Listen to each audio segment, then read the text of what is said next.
कल मकर संक्रांति का पर्व रहेगा। 2 दिवस तक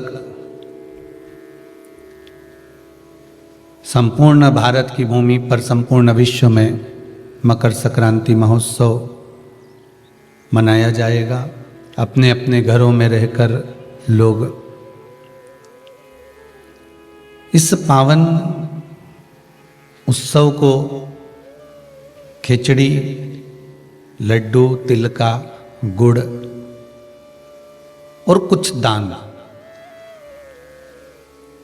और उसमें भी सबसे मूल दान है भगवान की भक्ति का दान, अर्थात भगवान के भजन का दान, स्मरण का दान। आप दान करो, मना नहीं है, परंतु ये प्लास्टिक की चाय की चलनी और आटा छानने की चलनी और प्लास्टिक के बर्तन और ये सब चीज़ें दान करना करो, आपका मन हो तो, हमारे की तरफ से कोई मना नहीं हो, पर सबसे बड़ा दान है भगवान के भक्ति का, भजन का दान, भगवान का भजन का दान।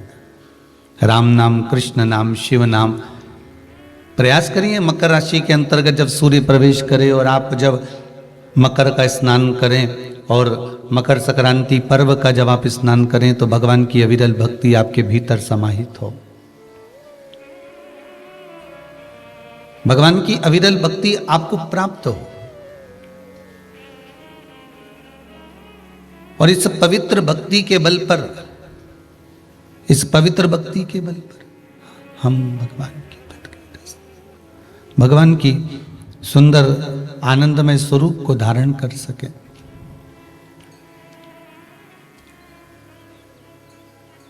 महाराज, आज सुंदर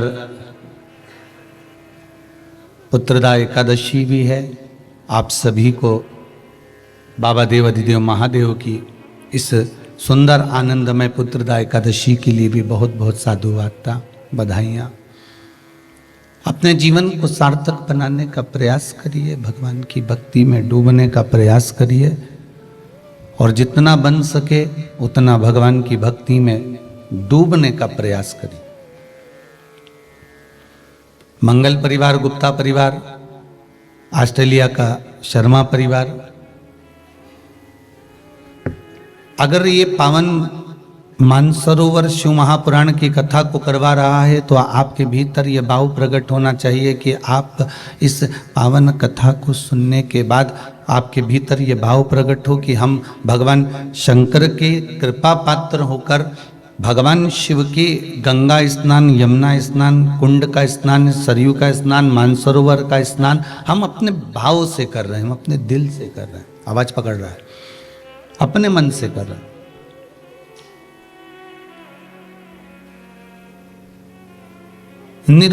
निर्मल चित्त से, निर्मल भावों से, निर्मल मन से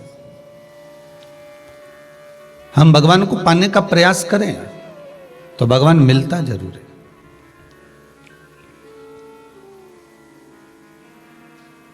आज इस मानसरोवर शिव महापुराण का चतुर्थ दिवस है, चौथा दिन ही है ना, तो चतुर्थ दिवस है।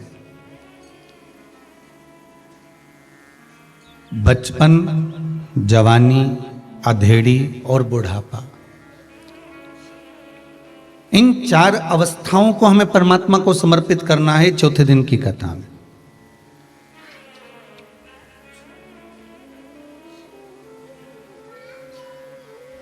किसी ने कहा गंगा नहाने की उम्र क्या होना चाहिए? गंगा स्नान के लिए उम्र देखी जाए कि उम्र कौन सी ली जाए। बचपन में गंगा नहाना चाहिए कि जवानी में नहाना चाहिए कि अधेड़ी में नहाना चाहिए कि बुढ़ापे में नहाना चाहिए? गंगा नहाने की उम्र क्या हो? शिव महापुराण की कथा कहती है कि भगवान की भक्ति में डूबने की कोई उम्र नहीं होती।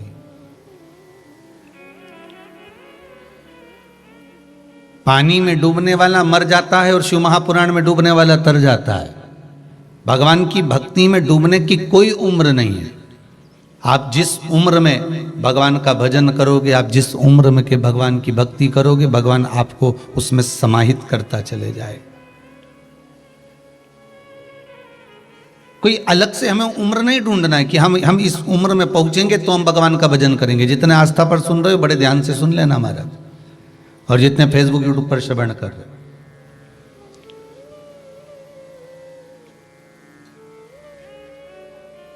अविरल भक्ति, और केवल अविरल भक्ति का भाव यही होना चाहिए कि हम परमात्मा से हमें कुछ मांगे ना मांगे पर हम भगवान की भक्ति में डूबे रहें। कई कई दुनिया के लोगों की ऐसी स्थिति रहती है, अगर एक बार उन्होंने सोमवार का व्रत करा, एक बार मंगलवार का व्रत करा, एक बार शनिवार का व्रत करा, एक बार बुधवार का व्रत करा, गुरुवार का व्रत करा, या कोई पूजन पाठ करा या कोई अनुष्ठान करा, और भगवान ने उसकी नी सुनी तो अगली बार से वो पूजन करना ही बंद कर देता।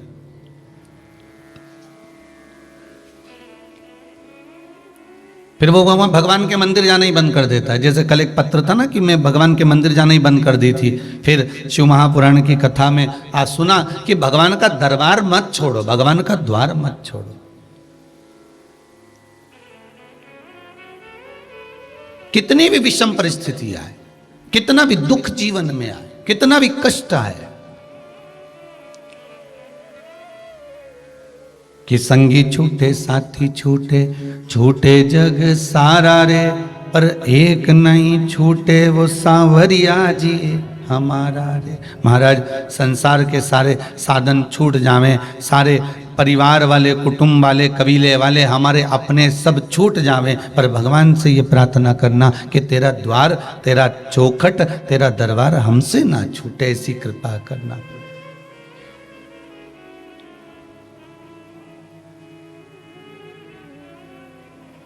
जब तन में उठेगी ज्वाला, कोई पास ना आने वाला। जब तन में उठेगी ज्वाला, कोई पास ना आने वाला। भक्तों की सुन के पुकार रे, तू नंदी लेकर आ जाना। मेरे दीन बंधु भगवान रे, भक्तों की सुन कर आ जाना। अच्छा, एक विचार करना बहुत अच्छे से, जितने लोग कथा सुन रहे हो ना, बड़े आनंद में विचार करिएगा। जब परिवार वाले तो केवल तुम्हारे घर तक हैं महाराज, रिश्तेदार तुम्हारे रोड तक हैं, चौराहे तक हैं, और अंत में शमशान तक भी मोहल्ले के लोग साथ दे जाएंगे। पर जब खोपड़िया फोड़ दी जाएगी एक बांस में लोटे को बांधकर घी भर कर, उसके बाद में जब छोड़ कर आ जाएंगे, फिर तुम्हारे साथ कौन होगा? फिर कौन हो सकता है?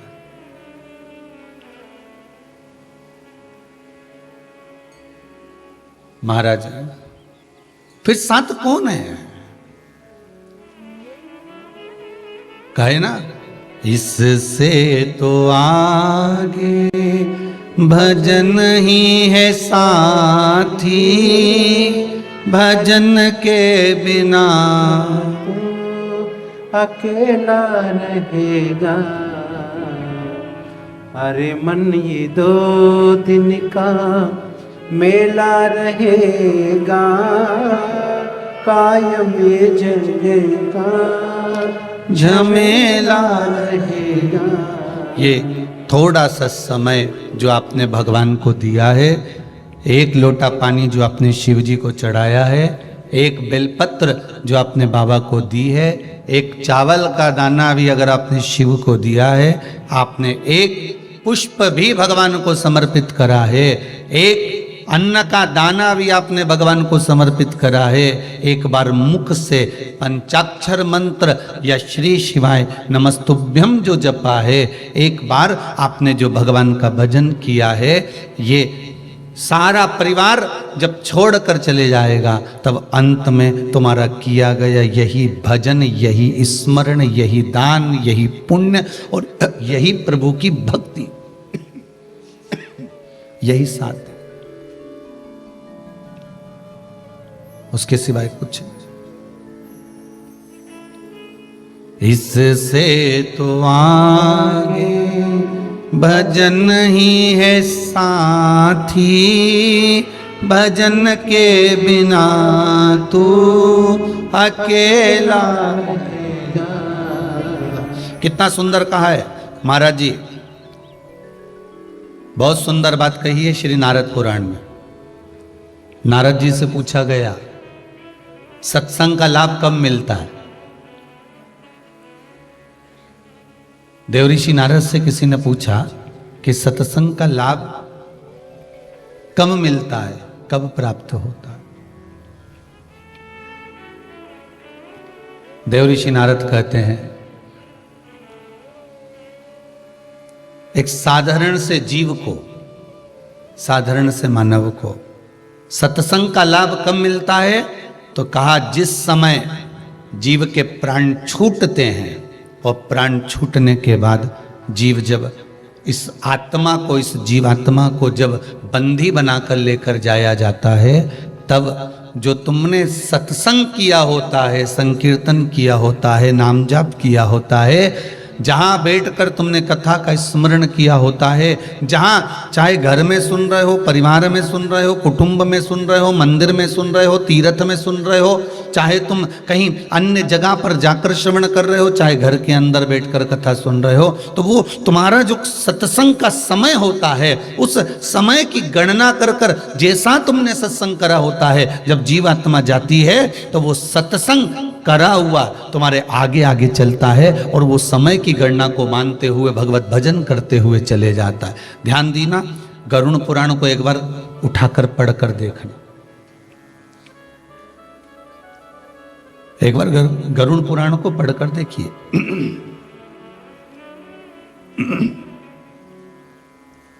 एक बार मौका मिले तो गरुड़ पुराण को पढ़िएगा, और गरुड़ पुराण को पढ़कर देखोगे तो उसमें समय लिखा हुआ है।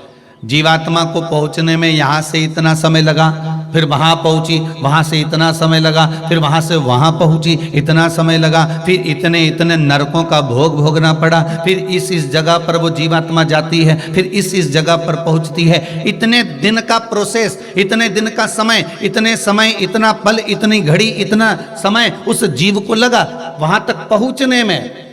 शिव महापुराण की कथा भी यही कहती है कि नरकों का कथन श्रीमद् भागवत में भी वर्णन किया गया, मत्स्य पुराण में भी कहा गया, महाराज लिंग पुराण में भी वर्णन आता है। तो जैसा नरकों का कथन कहा गया कि जीवात्मा चलते चलते चलते चलते इतना इतना समय इसको लगा और इतना इतना भोग, ये भोग ही है। तो ये समय जो जीवात्मा को भोगने में लगता है, जितना समय इसको पहुंचने में लगता है, शिव महापुराण की कथा कहती है। नारद पुराण में श्री नारद जी महाराज वर्णन करते हैं कि आप जितनी देर बैठकर कथा श्रवण करते हो, जितनी देर आप टीवी के सामने बैठकर भगवान की कथा सुन रहे हो, आस्था चैनल पर या मोबाइल पर या किसी भी रूप में आप जितनी देर बैठकर कथा सुन रहे हो, उसकी गणना, उस समय की गणना, उस समय को लिख कर रख लेना कि इतने घंटे आपने कथा सुनी है, इतने समय सुनी। 2 साल मैंने इतने इतने समय पर कथा सुनी, 5 साल मैंने इतने इतने समय पर कथा सुनी, 3 साल मैंने इतने इतने समय पर कथा सुनी। वो समय की गणना एकाग्रित करी जाती है और उसमें से भी निकाला जाता है वो समय कि कथा सुनने तो बैठे हो, पर आपका मन कितनी देर कथा में लगा है, फिर वो निकाला जाता है। और वो निकालकर जब इस जीव को लेकर जाते हैं, तब उस जीव को भोगने का जो समय होता है, बेकार कहीं नरक भोगने का समय होता है, उस नरक भोगने के समय पर जीव को कह दिया जाता है कि इसने इतने साल से कथा सुनी, उस कथा में से इतना पल, इतनी घड़ी, इतना समय इसने भगवान की सत्संग में इस मन को लगाया था, इसलिए इसको इतनी देर के लिए नरक से मुक्त कर दिया जाए और इसको सत्संग की ओर भेज दिया जाए। वहां से उठाकर उसे सत्संग की ओर भेज दो।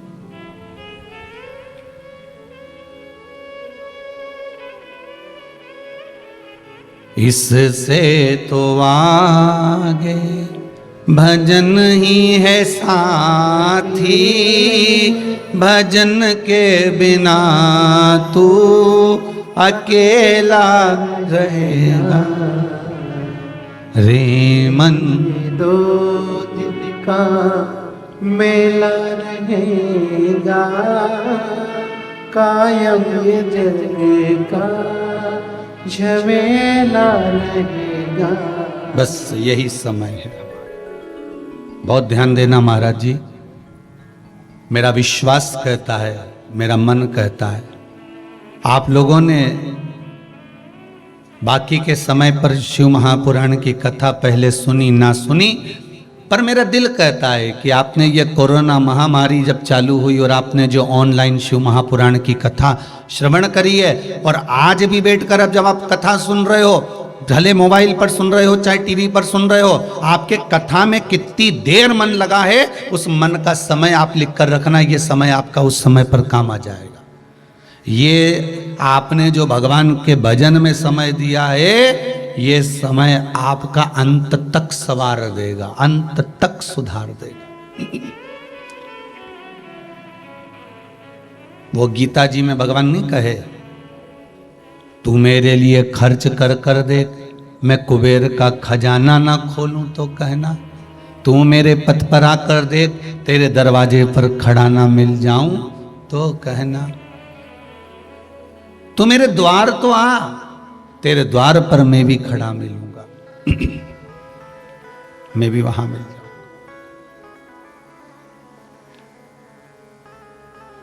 तू मेरा गुणगान तो कर, भगवान कह रहे हैं गीता जी में, तू मेरा गुणगान तो कर, तेरा गुणगान सारे संसार में ना करा दूं तो कहना। मीरा ने भगवान का गुणगान करा तो मीरा का गुणगान आज तक चल रहा है। बोलो चल रहा है कि नहीं चल रहा है? आज तक। नामदेव जी ने गुणगान करा भगवान का तो गुणगान नामदेव जी का आज तक चल रहा है। रामकृष्ण परमहंस जी ने करा, चैतन्य महाप्रभु जी ने करा, श्रीमद वल्लभाचार्य जी ने करा, श्रीमद रामानुचार्य जी महाराज ने करा। ये जितने जितने साधु सन्यासी तपस्वी साधक उपासक संत महात्मा जितने जितने हुए, इन्होंने जो भगवान का भजन करा है, जो गुणगान करा है, वो गुणगान उन्होंने करा, पर नाम उनका आज तक चल रहा, नाम आज तक चल रहा। और एक बात बहुत ध्यान में रखिएगा महाराज, हमें भगवान की भक्ति का दिखावा नहीं करना है, और भगवान की भक्ति में से हमको कुछ चोरना भी नहीं। हमें तो हमारी खुद की भक्ति भगवान को देना।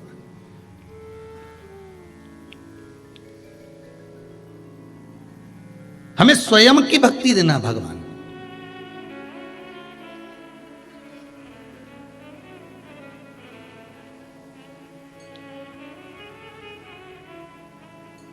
एक बच्चे ने पूछा है, गुरुजी एक बात बताइएगा,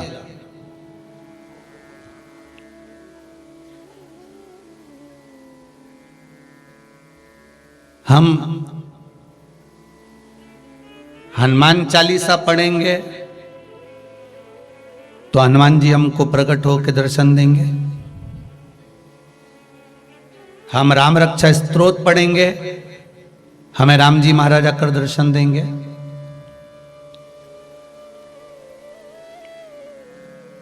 हम इस पाठ को करते हैं तो उस पाठ को करेंगे तो हमें क्या भगवान दर्शन दे देंगे? शिव महापुराण की कथा कहती है, आप पढ़ो भगवान दर्शन देंगे, मना नहीं है, पर पढ़ने के साथ में एक काम जरूरी है कि आप ये सब कुछ पढ़ना, हनुमान चालीसा भी पढ़ना, राम रक्षा स्तोत्र भी पढ़ना, आपकी मर्जी पड़े तो सुंदरकांड भी पढ़ना, सब कुछ पढ़ना, पर साथ में दिल से भी कुछ पढ़ना। एक कथा पहले कही थी, एक बकरी चराने वाला, भेड़ चराने वाला केवल शाम के समय पर भेड़ों को रोककर उनका बालों में से जू निकालता और कहता, राम जी महाराज तुम्हारे भी सिर में जू पड़ गई होगी वन में रहते रहते, एक बार मिल जाओ सारी जू साफ कर दूंगा। और ये सीता मैया प्रसन्न हो जाती थी, राम जी प्रसन्न हो जाते थे और उसको वर देने के लिए आ गए थे। महाराज भगवान ये नहीं कहता कि तुम ये, भगवान तो ये कह रहा है कि तू दिल से क्या कह रहा है।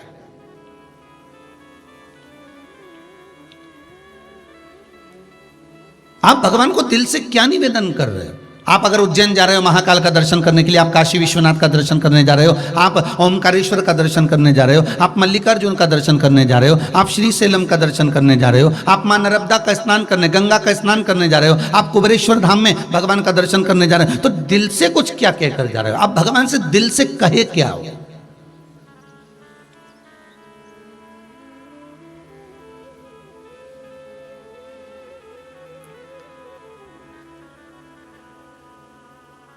आपने दिल से क्या किया? पहले जब तक आपने शिव महापुराण की कथा नहीं सुनी थी तब तक तो आप शंकर जी के मंदिर जाते थे। बोलो जाते थे कि नहीं जाते थे?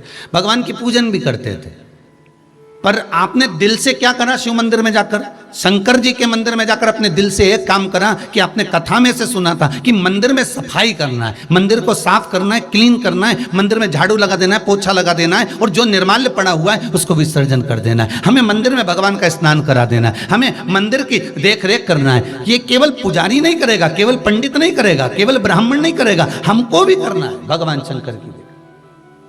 अब आपने यह जब दिल से करा,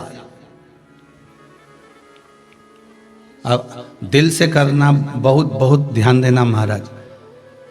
व्यक्ति जब पाठ करने बैठता है ना तो वो बैठता जरूर है, जय हनुमान ज्ञान। अब उसने बीड़ा उठाया, क्या बीड़ा उठाया कि मैं 51 पाठ करूंगा।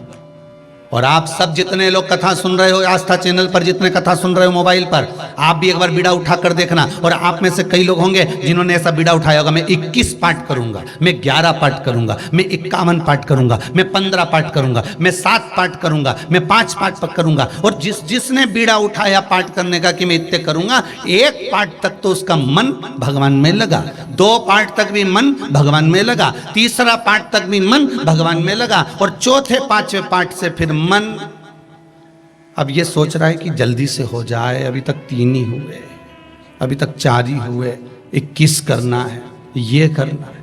अब मन विचलित हो रहा है।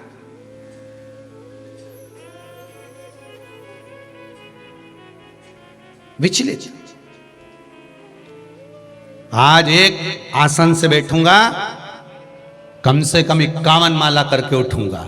अब वो 1-2 माला तक तो मन लगा, श्री शिवाय नमस्तुभ्यम, राम नाम कृष्ण नाम शिव नाम में 1-2 माला तक तो मन टिका, पर वो 2, 3, 4 माला जैसी जैसी बढ़ती चली गई।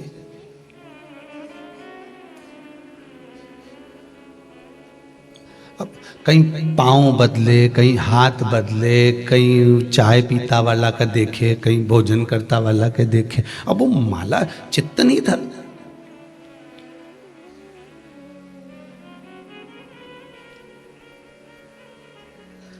हृदय कितनी देर दिया आपने भगवान को, मन कितनी देर दिया आपने भगवान को दिल। यहाँ शिव पुराण की कथा करे, ये पाठ करो मना नहीं है, आप जो पढ़ना है पढ़ो मना नहीं है, पर कुछ एक स्तुति तो अपने जीवन में ऐसी बनाओ कि तुम भगवान को अपने दिल से कहकर जाओ,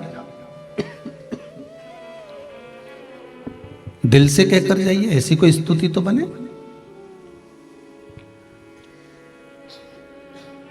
महाराज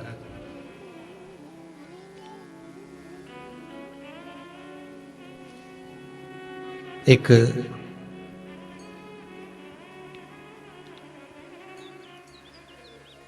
भक्त शंकर जी के मंदिर में पहुंचा,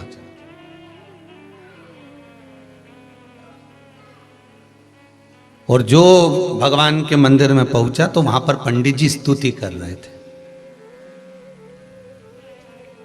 इसने दर्शन करा, पट खुला, और पंडित जी स्तुति कर रहे थे, शिव जी के चरण कमल में नयन मेरे अटके। आप भी बोल लो जरा एक बार, शिव जी के चरण कमल में नयन मेरे अटके। अब जो सामने खड़ा था दर्शन कर रहा था, उसके मन में आया कितनी जोरदार स्तुति है, कितना बढ़िया बोला है, अब ये स्तुति मैं अपने गांव के शंकर जी के मंदिर में करूंगा। और उसने याद कर ली, बस में बैठ गया, बस में बैठकर याद करता करता जा रहा, शिव जी के चरण कमल में नयन मेरे अटके। मंदिर गया गांव के, पंडित जी आज मैं बहुत जोरदार स्तुति सीख के आया हूं, शहर में गया था, वो शहर का जो मंदिर है ना शंकर जी का, वहां पे सुन के आया हूं, इतना जोरदार बोला है। पंडित जी ने कहा कहाँ की स्तुति है? अभी हाथ जोड़ के खड़ा हो गया, तुम भी सुना सीख लेना कि शिव जी के नयन कमल में चरण मेरे अटके। अब बोलना था कि चरण कमल में नयन अटके, और अब बोल रहा है कि नयन कमल में चरण अटके। पंडित जी सीख लो। अब पंडित जी भी लग गए हाथ जोड़ करो, ये भी लग गया। शिव जी के नयन कमल में चरण मेरे अटके। इतनी देर में ये बार बार बोले तो शंकर भगवान इसके सामने आके खड़े हो गए। तेरे हाथ जोड़ू, सही कर ले, सही कर। उसने कहा प्रभु क्या हो क्या गया ये तो बताओ, क्या गड़बड़ी क्या हो गई है, हुआ क्या है ऐसा, क्या गड़बड़ हो गया। भगवान शंकर बोले स्तुति थी कि चरण कमल में नयन अटके, और तू बोल रहा है नयन कमल में चरण अटके। शंकर भगवान बोले मेरे छोटे नयन तेरे मोटे चरण, अटकेंगे नहीं तो क्या होगा, तेरा स्तुति सही कर। तब उसने स्तुति सही करी। भगवान ने कहा मांग तुझे क्या चाहिए, तेरी स्तुति के बल पर मैं प्रकट हूं।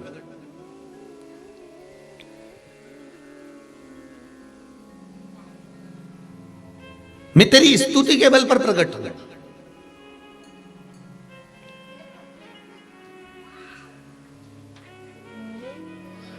अगर निर्मल मन है, चित्त वृत्ति हृदय आपका एकदम निर्मल है, तो आपके अगर कुछ भावों से गलत निकल भी गया है तो भगवान गलत नहीं करता है। अगर मन भक्ति निर्मल है फिर भगवान गलत नहीं करेगा। अब भगवान कहते हैं मांग तुझे क्या चाहिए। भगवान कह रहे हैं तुझे क्या चाहिए मांग ले, क्या दूं मैं तुझको, बोल। भक्त हाथ जोड़कर भगवान से कहता है बस इतना वर दे दीजिए, जैसे मैंने आड़े टेढ़ी गाई और आपने दर्शन दे दिया। संसार का लोग अगर आपकी आड़ी टेढ़ी भी स्तुति करे तो आप दर्शन जरूर दे देना, बस इतनी कृपा कर दीजिए, बहुत है उतना। भगवान कभी नहीं देखता कि आपने क्या बोला, भगवान तो ये देखता है कि तेरा दिल कितना क्लीन है, हृदय कितना साफ है।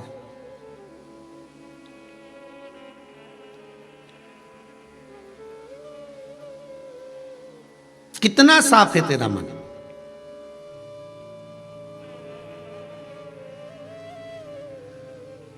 और अगर मन साफ नहीं तो फिर किस मतलब का भजन।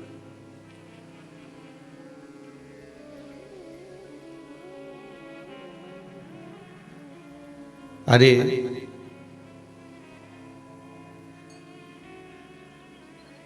कैसे आएंगे प्रभु, कैसे आएंगे प्रभु, हमने आंगन नहीं बुआरा, कैसे आएंगे प्रभु, अब तक गंदा पड़ा है द्वारा, कैसे आएंगे प्रभु। और ये कोई बाहर के आंगन की बात नहीं चल रही है, ये कोई बाहर का आंगन नहीं है। आंगन है हमारा मन, हमारा चित्त, हमारी वृत्ति। अगर मन साफ है तो परमात्मा मिलने में देरी नहीं, मिल जाता।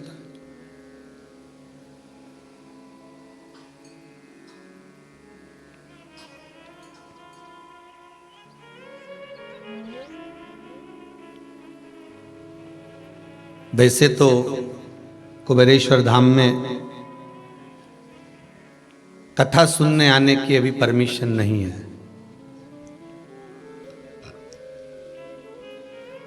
फिर भी एक बालक ग्वालियर से आया हुआ और उसने अपनी बात कही, उसने पत्र भी दिया था, पत्र का कक्ष में रह गया। उसने कहा गुरुजी हम 3 महीने पहले, शायद नवंबर या अक्टूबर ऐसा कुछ आया होगा वो, मैं तो बीच बीच में कहूँगा टीवी चैनल वालों को भी कि ये हॉल भी दिखा दिया करो लोगों को कि खाली पड़ा है। नहीं तो लोग समझेंगे कि गुरुजी बोलते हैं, पर हो सकता है कि कोई हो हॉल के अंदर कथा सुनने वाले। तो एक बालक ग्वालियर से, मैं कहूंगा वो बालक यहां पर है, बेटा खड़े हो ना जरा, उसको माइक देना जरा।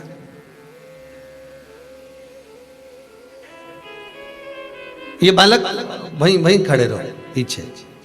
हाँ, तो ये बालक कह रहा था गुरुजी मुझे अपने हृदय की बात कहना है इस कुबेरेश्वर धाम के लिए। हमने कहा क्या बात है बेटा? तो कहे गुरुजी मैं आया था, मेरी कोरोना महामारी में नौकरी सर्विस। कहाँ से आए बाबू? ग्वालियर से आया हूँ मैं। क्या नाम है आपका? अनुभव अवस्थी। अनुभव जी अवस्थी। पहले आए हुए हैं यहाँ पर कुबेरेश्वर धाम? पहले मैं आया था, नवंबर में आया था, दिवाली से पहले। दिवाली के पहले आए थे जी। कैसे आना हुआ था? वो मम्मी ने बोला था कि जाओ घुमाओ, तो नानी भी जा रही थी तो उनके साथ में मैं आ गया। एंड कथा भी सुनता हूँ मैं आपकी कभी कभी, मम्मी तो रेगुलर सुनती हैं। एंड कुछ चीज़ें मुझे बहुत अच्छी लगती हैं, सीखने लायक, और वही थोड़ा सा जीवन में भी उतारने की कोशिश कर रहा हूँ जी। तो नवंबर में हुआ ये था कि एक्चुअली मेरी जॉब छूटी थी जी। मैं स्कूल में जॉब करता था। एंड उसके बाद थोड़ा सा फाइनेंशियल क्राइसिस की कंडीशन बन गई थी घर पे, क्योंकि ऑलरेडी बनी रहती है, जो कि मिडिल क्लास लोगों के साथ होता ही है ऐसा। और फिर ज़्यादा टिपिकल हो गई सिचुएशन। तो कुबेरेश्वर धाम में जब मैं आया, और मैंने ऐसे कुछ मांगा नहीं भगवान से, मैंने बस बोला कि मैं आपके हवाले हूँ, अब आप देख लो जो करना है करो। बस यही दिल अच्छा की करना है प्रार्थना। तो अच्छा, बुरा करना है तो बुरा, जो मैं डिजर्व करता हूँ वो करो जी। उसके बाद फिर मैं जब ग्वालियर पहुंचा तो 1 महीने थोड़ा सा सफ़र करना पड़ा। उसके बाद मैंने खुद का अपना रेस्टोरेंट खोला। एंड इसमें पूरा सपोर्ट मम्मी का, भोले बाबा का और आपका भी है। बाबा की कृपा है। बैठिए बेटा, बहुत बहुत बधाई आपको। अब अच्छा चल रहा है वो? ठीक है, बस बिराजिए, यही शिव कृपा है। अब नवंबर से हिसाब लगा लो, 3 महीने बाबा की कथा के रहते हैं।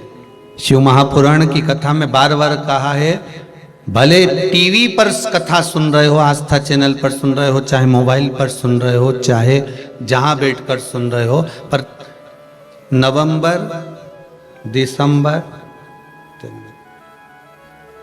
ये बाबा कर। तेरे दरबार की बाबा निराली शान देखी है, तुझे देते नहीं देखा पर झोली भरी देखी है। बस उससे प्रार्थना यही है, मेरी शिव से विनती यही है। आप दिल से उससे कहो तो उससे एक बात जरूर कहना कि मुख दुनिया मोड़ेगी, बाबा तू मुखड़ाना मोड़ी, मेरी लगी परी तीनों, बाबा तू वे ना तोड़ी। आपका चित्त, आपकी वृत्ति, आप दिल से तो भगवान से कहो। वही बात आ गई, स्तुति करना है तो दिल से करो। जैसे उस बालक ने कहा कि मैं बाबा से बोल कर गया था कि जो आपको अच्छा लगे, मेरे लिए जो ठीक हो वो आप करना।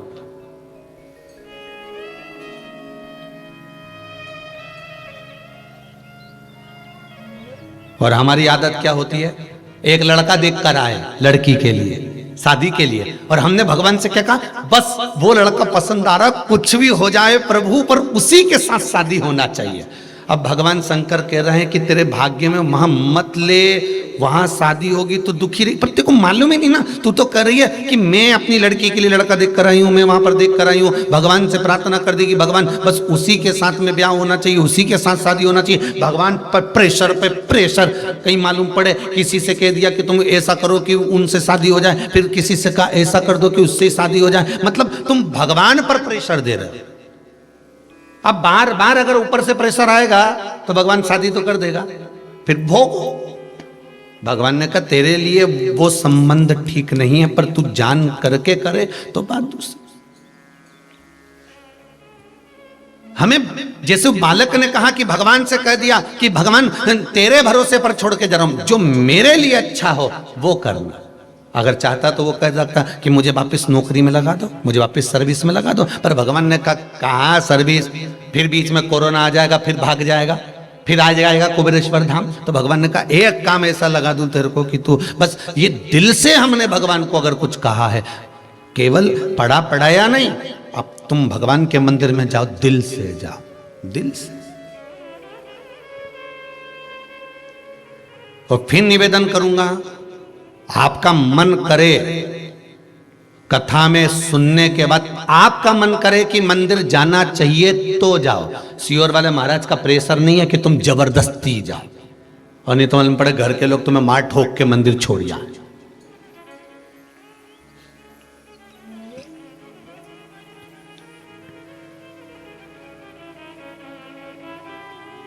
जैसे एक व्यक्ति से पूछा, क्यों भाई कौन सी क्लास तक पढ़े हो? कि 5वीं में 5 साल फेल। तो तुम पढ़ाई करने नहीं जाते थे, स्कूल जाते थे, तो फिर कैसे फेल हो गए? मम्मी पापा स्कूल छोड़ने जाते थे, 15 मिनट बाद टीचर घर छोड़ने आ जाते थे। मतलब एक काम ही ऐसा करता था कि इसको वापस घर छोड़ना पड़ता था।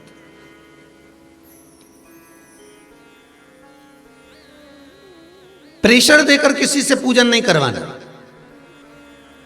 प्रेशर देकर कभी भगवान पर एक लोटा भी हमें पानी का नहीं चढ़वाना है।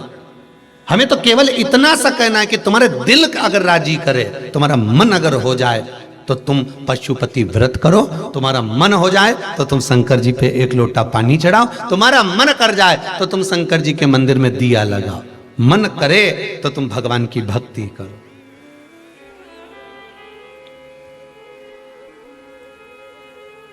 मेरा मालिक, मेरा शिव, मेरा शंभु, मेरा राम, मेरा कृष्ण, मेरा ठाकुर, मेरा द्वारका का नाथ, मेरा जगन्नाथ, अगर आप उसके उपासक हो तो आप खींचता। कल की कथा में कहा था कि आपको कहीं जाने की जरूरत नहीं, आप तो भगवान का भजन करो, कीर्तन करो, स्मरण करो, तीर्थ खुद तुमको खींचेंगे,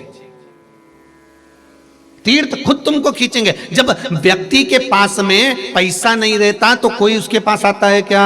जम के बोलो जरा, नहीं आता ना। जितने आस्था पर सुन रहा है, पैसा नहीं होगा कोई नहीं आएगा। और जैसे ही तुम्हारे पास में धन बढ़ता चले जाएगा, पैसा बढ़ते चले जाएगा, गाड़ी बंगला जमीन जायदाद बढ़ते चले गए, बढ़ते चले गए, इंसान सत्ता तुम्हारी बढ़ती चली गई, तो बढ़ती चली गई, तब मालूम पड़े कि जो पैसे वाले लोग थे ना, वो आपको अपनी ओर खींचने का प्रयास करेंगे, सम्मान देने का प्रयास करेंगे कि हाँ अब ये सम्मान के लायक हो गया। उसी तरह जब तुम्हारे भजन का बल बढ़ जाता है, सत्संग का बल बढ़ जाता है, तुम भगवान के मंदिर जाना चालू कर देते हो, तुम भगवान का भजन करना चालू कर देते हो, तो जब तुम्हारे भजन का बल बढ़ जाता है तब तीर्थ, कुंड, सरोवर, नदी, तालाब, ये सब भगवान के स्थान आपको अपनी ओर खींचना चालू कर देते हैं कि तुम मेरी ओर आ। आपको जाने की जरूरत नहीं पड़ती, वो खुद खींचते।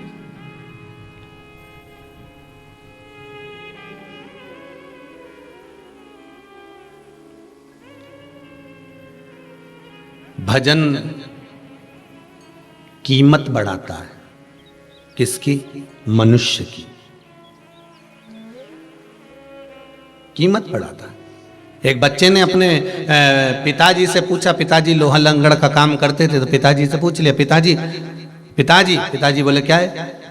मनुष्य की कीमत क्या है? बच्चे ने अपने पिताजी से पूछा, मनुष्य की कीमत क्या है? आपसे भी आपके बच्चे पूछ सकते हैं कि आपकी कीमत क्या है। एक बच्चे ने अपने पिताजी से पूछा कि मनुष्य की कीमत क्या है। पिताजी ने पूछा क्या कहना चाहता है? बच्चा कहता, पिताजी आज के जमाने में मनुष्य की पोजीशन देखकर उसकी कीमत होती है, उसको आंका जाता है। मनुष्य की कीमत क्या है आप बताइए। पिताजी ने कहा, इतनी सी बात पूछ रहा है, अंदर से जा, एक लोहे की राड पड़ी हुई है, एक लोहे का सरिया पड़ा हुआ है, उठाकर लेकर आ। और पिताजी ने बेटे से एक लोहे का सरिया बुलवाया, एक राड बुलवाई, और लोहे के वो खंबे को पिताजी ने पूछा, ये कितने का है? बता, बाजार में कितने का बिकेगा? कि 100 रुपए का। ये लोहे का खंबा 100 रुपए का बिकेगा पिताजी। पिताजी ने कहा, अगर मान लो इसको मैं काट कर कील बना दूं, तो छोटी छोटी कील बना दूं, फिर कितने की बिकेगी? अरे पिताजी वो तो 1000 रुपए की बिक जाएगी। पिताजी ने कहा, मान लो इसी लोहे की मैं घड़ी में लगने वाला स्प्रिंग बना दूं, तो? अरे पिताजी फिर तो वो और पैसे का बिकेगा। बस पिताजी ने कहा, लोहे की राड वही की वही है, लोहे का सरिया वही की वही है, बस कील बन गई कीमत बढ़ गई, स्प्रिंग बन गया कीमत बढ़ गई। उसी तरह मनुष्य वही की वही है। भगवान संसार में जिसको पैदा करता है, एक बाप अपने बेटे से कहता है, परमात्मा जिसको पैदा करता है, भगवान उसको पैदा करता है तो कुछ कीमतवान बनाकर पैदा करता है। पहले तो ये विचार करो कि भगवान ने तुम्हें पैदा करा तो क्यों करा, मतलब कुछ तो तुम में होगा इसलिए तुम्हें पैदा करा।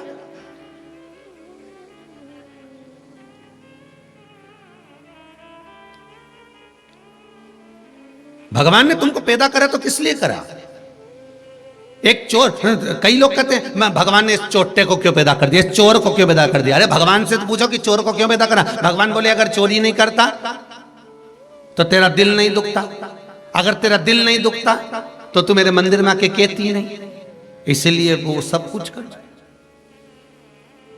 भगवान से पूछो कि उसने तुम्हें पैदा क्यों करा। मनुष्य की कीमत मनुष्य बढ़ा सकता है, भगवान ने ऐसा संसार में किसी को पैदा नहीं करा जो कीमतवान नहीं है। बस अपनी कीमत को पहचानो। एक लोहे की राड की कीमत तब बढ़ती है जब वो कील बन गई, जब वो स्प्रिंग बन गया, जब वो कोई ताला बन गया, जब वो कोई चाबी बन गई, कीमत बढ़ती चली गई। उस कीमत को आंकने का प्रयास करो। भगवान संसार में हर व्यक्ति को पैदा करता है, मनुष्य को पैदा करता है, मानव देह देता है, मनुष्य का शरीर देता है। ऐसा संसार में कोई मनुष्य पैदा नहीं हुआ जिसको भगवान ने कीमत वाला नहीं बनाया, सबको कीमत वाला बनाया है। पर अपनी कीमत हमें खुद आंकना पड़ेगी, हमारी कीमत हमें स्वयं बनाना पड़ेगी। आप कुछ अच्छा करने का प्रयास करिए, आपकी कीमत बढ़ती चली जाएगी। आप लोहे की राट की राट रह गए, सरिया की सरिया रह गए। संसार में कई लोग ऐसे होते हैं जो केवल लोहे की राट की तरह रहते हैं, सरिये की तरह रहते हैं, वो कुछ बनना ही नहीं चाहते। वो तो कहते भगवान करेगा, भगवान करेगा। भगवान के हिल तो करने को तो मैं तैयार बैठा हूं।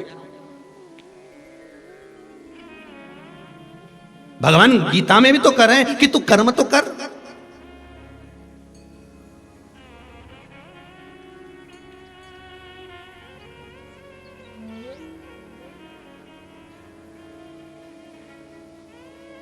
विद्या अध्ययन करो, पढ़ाई दिल से करो, खूब पढ़ो, और पढ़ाई करने के बाद जब तुम्हारा मन विद्याध्ययन पूर्ण कर ले और एग्जाम देने जा रहे हो, तब एक बेलपत्र उठाकर उस बेलपत्र पर शहद लगाकर शिव को चढ़ाकर फिर जाओ। अब उसके भरोसे पर, जैसे उस बेटे ने कहा कि अब उसके भरोसे पर छोड़ो, तो उसके भरोसे छोड़ो तो फिर खूब पढ़ाई करो, दिल से करो, अच्छे से करो। और दिल से पढ़ाई करने के बाद में शंकर के मंदिर, मम्मी कहे कि जा बेटा शिव के मंदिर जा। मैंने सुना है सियोर वाले महाराज के मुख से कि एक बेलपत्री के बीज वाले पत्ते पर शहद लगाकर शंकर को चढ़ाकर फिर जाते। अब पढ़ लिया ना, अब उसके ऊपर छोड़ दे।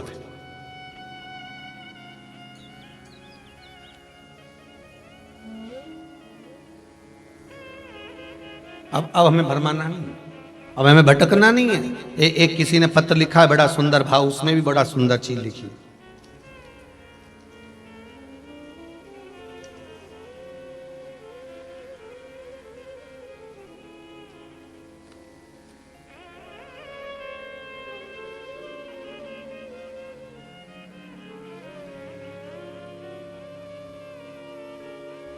रतलाम मध्य प्रदेश से हूं गुरुजी।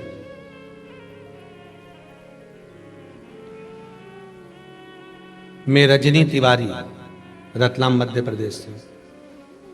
बहुत सालों से सरकारी नौकरी के लिए प्रयास कर रही थी गुरुजी, पर नौकरी नहीं लगी। बहुत प्रयास किया, संयोगवश आपकी शिव महापुराण की कथा टीवी पर श्रवण कर रही, उसमें आपने पशुपति व्रत का वर्णन किया और पशुपति व्रत करना प्रारंभ करा। यह पत्र में उस बेटी ने लिखा है।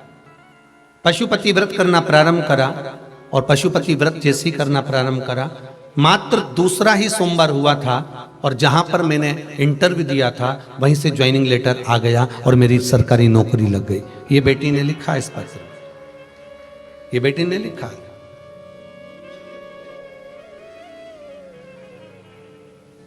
आप पढ़ाई करो, अध्ययन करो, विद्याध्ययन करो, जितना बन सकता है उतना करो, पर कर्म करते करते उस कर्म का फल परमात्मा पर छोड़ दीजिए कि अब हमने उस पर छोड़ दिया।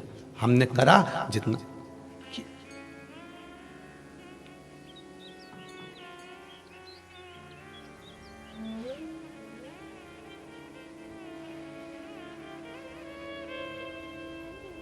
एक पत्थर, एक ईंट, एक कंकर रोड पर भी पड़ा होता है, और एक पत्थर, एक कंकर, एक ईंट मंदिर में भी पड़ी होती है।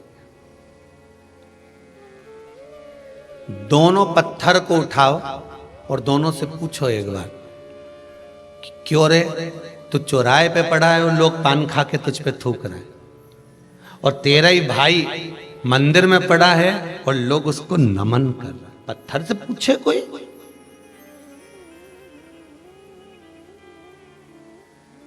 पत्थर वो भी है जो चौराहे पर पड़ा हुआ है, पत्थर वो भी है जो रोड पर पड़ा हुआ है, पत्थर वो भी है जो मार्ग में पड़ा हुआ है। और एक पत्थर महाकाल की भूमि का, एक पत्थर काशी विश्वनाथ की भूमि का, एक पत्थर गंगा के घाट का, एक पत्थर नर्मदा जी के तट का, एक पत्थर कहीं कुबेरेश्वर भंडारी का।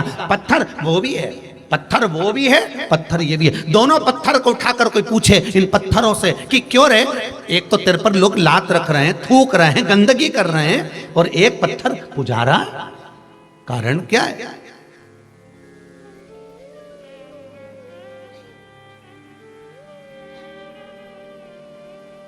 मंदिर में भी पत्थर लग रहा है, और उसी पत्थर की मूर्ति मंदिर के अंदर रखा कर पूजा भी रही है। पत्थर वही है, एक ही कंपनी का है, एक ही फैक्ट्री का है, एक ही खदान का है, पर एक की मूर्ति बन गई और एक जमीन पर लग गया।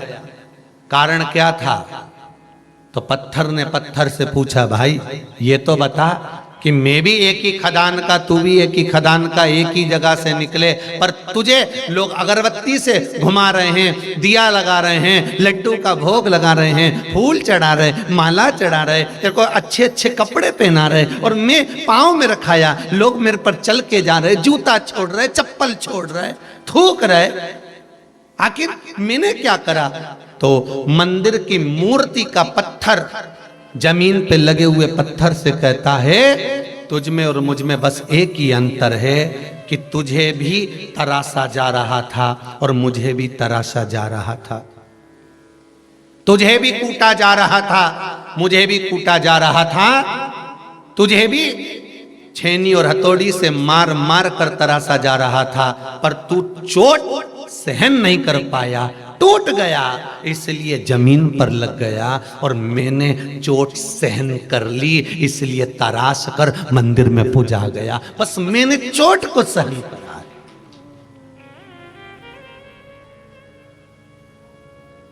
मैंने लोगों की गालियों को सहन करा, मैंने लोगों के अपशब्दों को सहन करा, मैंने लोगों के तानों को सहन करा। अरे भाई, लोहे की राड है, लोहे का खंबा है, लोहे का सरिया है, पर वो सरिये की कीमत मात्र 100 रुपया है, पर उस सरिये को जब काटा गया, काटने के बाद जब छीला गया और उसको तपा तपा कर जब कीला तैयार करा गया, तब कीमत बढ़ी है। कोई ऐसी कीमत बढ़ गई?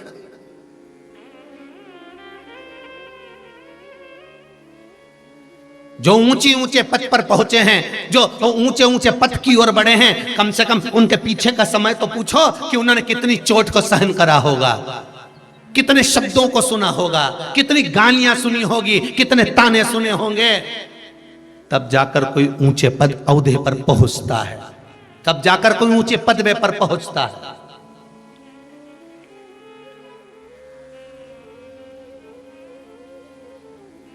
और जिसने चोट को सहन कर लिया, बोला नहीं कुछ भी, लगाए जाओ, और वो पत्थर की मूर्ति बनाने में लगता है, घिस रहे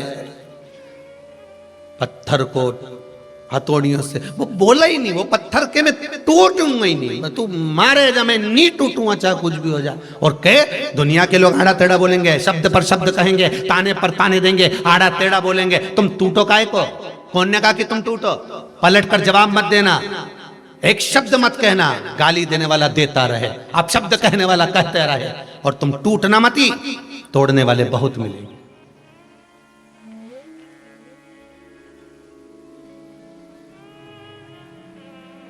तोड़ने वाले ढेर मिलेंगे आपको, ढेर।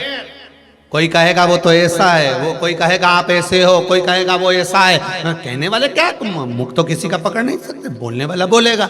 पर क्या किसको रोइए, चादर तान के सोइए।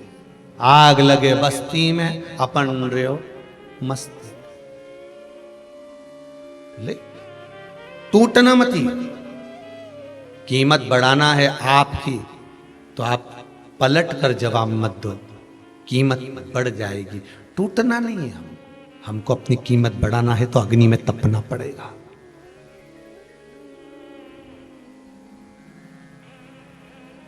क्या मिलता है, देवऋषि नारद से पूछा गया। सत्संग श्रवण करा हुआ जो समय, ये दुनिया के लोग, कई लोग आपसे कहेंगे क्या रखा है कथा में, 3-3 घंटे तक बैठे रहते हो, टीवी के सामने पड़े रहते हो। अरे टीवी के सामने बैठे बैठे कथा सुनते रहते हो, बस वो सीओर वाला महाराज मिल गए और तुम मिल गए, बस मोबाइल पकड़ लिया मोबाइल और दिन भर यूट्यूब पर, फेसबुक पर बस बस बस वो सीओर वाला महाराज कथा सुनते रहो, और बचा कुचा तो टीवी पे आस्था पे सुनते रहो। क्या क्या रखा है कथा में?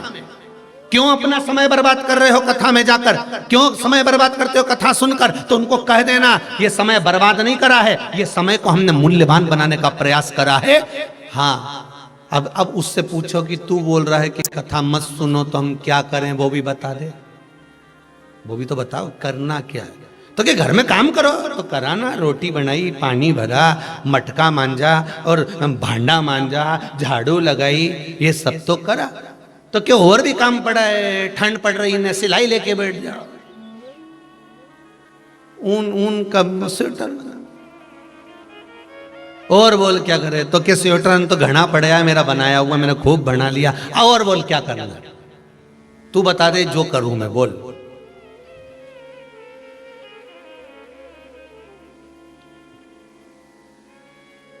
वो एक वो आया था, एक वो कोई का मैसेज था, उसमें बताया वे माँ अपने बच्चे से पूछती है तू बता दे वो की सब्जी बना लो, तो क्या आलू की बना लो, तो आलू तो भी कल ही तो बनाया था। तो तू बोले सो मैं बना दूं, तो क्या बैंगन की बना, बैंगन तो इस सड़ा हुआ ही दिया है। तू बोले सो मैं बना दूं, तो क्या लौकी बना, लौकी अब थारा पिताजी के नहीं भाई। तो तू बोले सो मैं बना लूं, तो क्या गोभी बना लो, गोभी में कीड़ा पड़ी दिया है। तो तू बोले सो मैं बना लूं, तो क्या टिंडा बना लो, टिंडा तो रिया है पर ऐसा बठाया सा आ रिया, खाने में मजा नहीं आया, स्वाद नहीं आया भी कटी। तू बोले सो मैं बना लूं, तो क्या भिंडी बना लो, तो क्या भिंडी तो बना लूं मैं, कीड़ा बहुत रेसा ही दिया, भिंडी भी कड़ली हो गई, नरम भिंडी रहे तो बनाने में मजा। तू बोले सो मैं बना लूं, तो छोरा बोला मारा भाटा बना ही ले तू तो रहते, अब कहीं करो तुम। तो ऐसा घर का लोग बोले ना कि बस कथा कथा कथा, तो तू बोले सो मैं कर लूं। तू बोल क्या करना, कि बर्तन बर्तन तो हो गया, झाड़ू झाड़ू तो हो गई, भोजन भोजन तो हो गया, अब करूं क्या ये बता। तो अगर भगवान में मेरा मन लगे तो मुझे भी तो अपनी जिंदगी संवारना है साहब। केवल झाड़ू पोछा घर बर्तन ये नहीं, मुझे भी तो जिंदगी संवारना है। मुझे भी तो अपना जीवन संवारना है। करूंगी घर का सारा काम, परिवार भी संभालूंगी, बच्चे भी संभालूंगी, पर मुझे टोकना मती, मुझे रोकना मती। मीरा ने भी अपनी जिंदगी संवार ली थी, ऐसी मैं भी शंकर की भजन कर कर अपने जीवन को संवार लूं, और कुछ भी नहीं चाहिए, केवल भजन कर। महाराज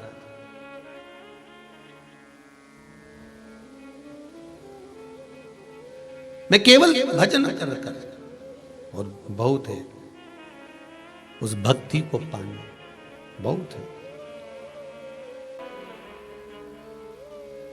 ये मन तुम्हारा है, ये समर्पण हमारा, बस हमारा समर्पण और मन तुम्हारा। अब दे दिया, सौंप दो भगवान।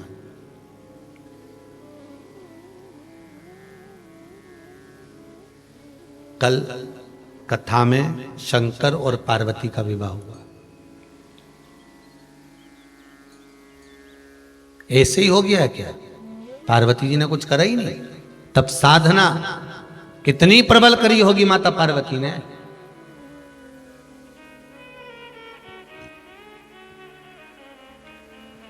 कितनी तप साधना प्रबल करी होगी, जरा विचार करिएगा।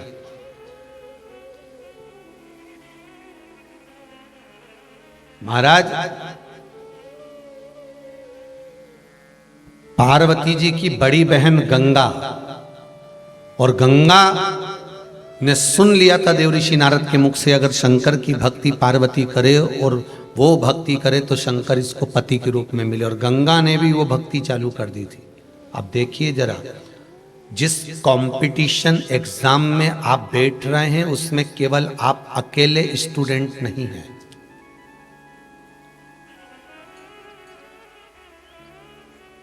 केवल आप अकेले नहीं हैं, एक नौकरी है, एक सर्विस, और फॉर्म कितनों ने भरा है जरा ध्यान लगाइए। आप लोगों को तो अंदाजा होगा, एक नौकरी के लिए 2000 नौकरी के लिए 200 नौकरी के लिए 50,000 1-2 लाख फॉर्म आते हैं। एक नौकरी के लिए हजारों फॉर्म जुटते हैं महाराज जी, एक नौकरी के लिए।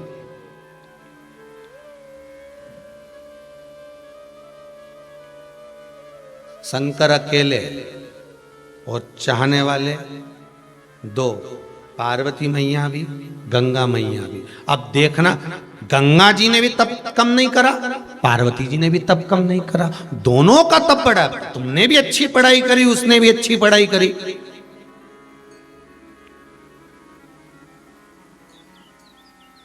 तुम भी ना जाने कितनी कोचिंग करे, उसने भी ना जाने कितनी कोचिंग करी। अच्छा, कोचिंग तो एक ही टीचर के पास करी थी, पार्वती जी और गंगा जी ने। टीचर का नाम नारद जी।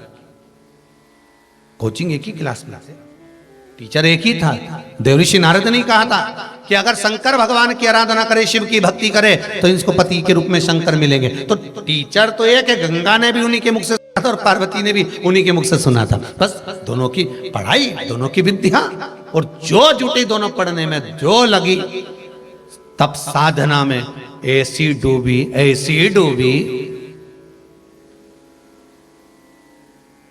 पर पार्वती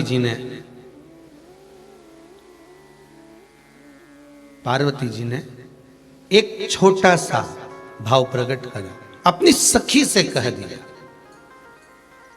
मैंने सुना है कोई संत पर अगर 1 लोटा पानी डाल दिया जाए तो संत प्रसन्न होकर वर दे देते। गंगा जी ने सुन लिया और गंगा जी ने सुना और गंगा जी ने वही काम कर दिया। दुर्वासा बाबा पर पानी डाला और दुर्वासा बाबा क्रोध में आकर उन्होंने जल बनने का श्राप दे दिया। गंगा मैया, ये कथा आपको पहले कह चुके हैं, अपने को इस कथा के माध्यम से उस कुंड तक पहुंचना है जिस कुंड के पास गंगा जी का जल जाता है तो कुंड का पानी उछल जाता है। अपने को उस कुंड तक पहुंचना है इस कथा से, कि भारत की भूमि पर वो कौन सा कुंड है जिस कुंड के पास में गंगा जी का जल जाता है और कुंड का पानी उछल जाता है।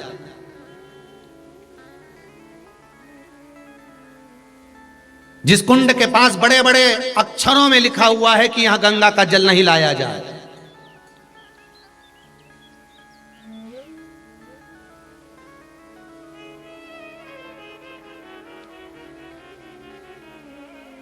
यह गंगा का जल ना लाया जाए। अगर गंगा का जल आएगा तो कुंड का पानी उछल जाएगा। हमें इस कथा के माध्यम से, यहां तक कथा तो अपन ने सुनी कि पानी और गंगा मैया महाराज क्रोध में आ गई। गंगा ने हाथ में जल लिया और जल लेकर गंगा पार्वती पर छोड़ने वाली थी कि तूने मुझे पानी बनने का श्राप दिया है, जल बनने का श्राप दिया है, मैं तुझे जल दूंगा। शिव जी ने कहा गंगा मत कर ऐसा, गंगा तू ये मत कर। गंगा, पार्वती मेरी अर्धांगिनी बनेगी तो पार्वती तुम्हारी अर्धांगिनी बनेगी, मतलब पास ये हो गई और मैं फेल। एक एग्जाम में अगर तुम पास नहीं हुए तो हारना मत की हिम्मत, गंगा जैसा बल रखना। अगर एक एग्जाम में तुम पास नहीं हुए तो गंगा जैसा बल रखना। पार्वती पास हुई है ना, हो जान दो। भगवान शंकर कहते हैं मैंने गंगा, तू क्यों रोती है? गंगा कहती है प्रभु आपने पार्वती को पत्नी बना लिया और तब तो मैंने भी करा था। भगवान शंकर कहते पार्वती से ज्यादा तब तूने करा। पार्वती से ज्यादा तप तूने करा है, साधना तूने करी है, व्रत तूने करा है, उपास तूने करा है, तप साधना तूने करी है। पर सुन, पार्वती को मैं अपने पास में बिठा सकता हूं, पर तेरी तप साधना के बल पर मैं तुझे पास नहीं बिठाना चाहता, अपने सिर पर बिठाना चाहता हूं। इसलिए मैं तुझे अपने मस्तक पर रखूंगा गंगा, तुझे अपने मस्तक पर रखूंगा, तेरी तप साधना के कारण, तेरे बल के कारण।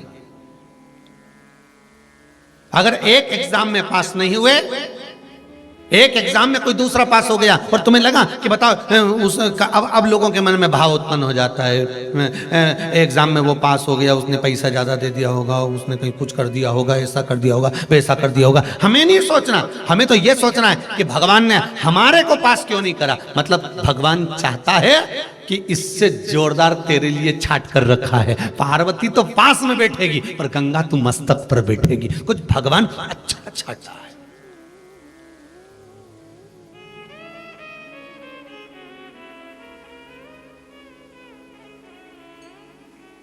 कितना सुंदर पहले दिन की कथा याद रख लीजिए।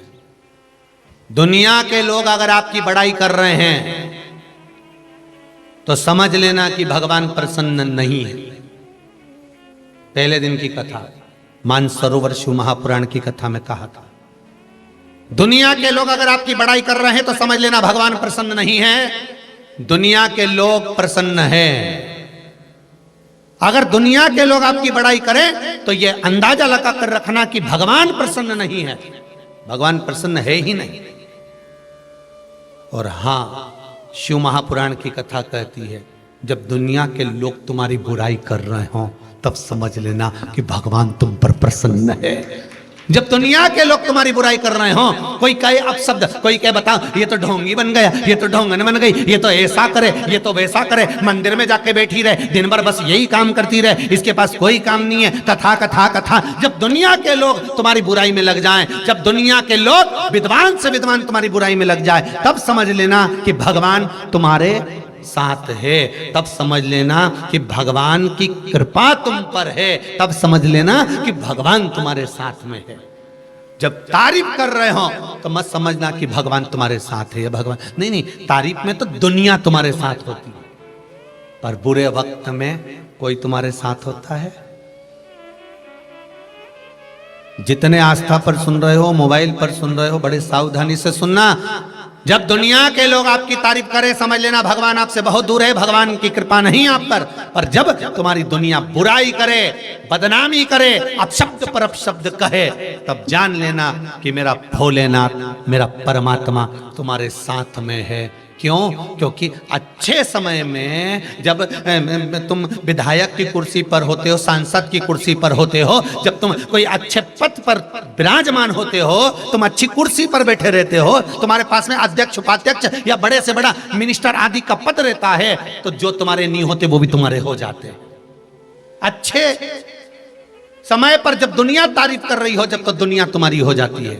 पर जब तुम कुर्सी से नीचे उतर जाते हो, कोई तुमको नहीं पूछता, जगह जगह तुम्हें लोग थू थू करते हैं, अपशब्द कहते हैं, तब तुम्हारे साथ कोई दूसरा नहीं होता, तब मेरा देवाधिदेव महादेव होता है। वो गिरने नहीं देता, वो कहता कोई बात नहीं। यही तो हमें दिखाना था, अपने और पराये का भेद क्या होता है। अपने और पराये का भेद क्या होता है। दुख की घड़ी में परमात्मा हर पल, हर घड़ी, हर क्षण तुम्हारे साथ है।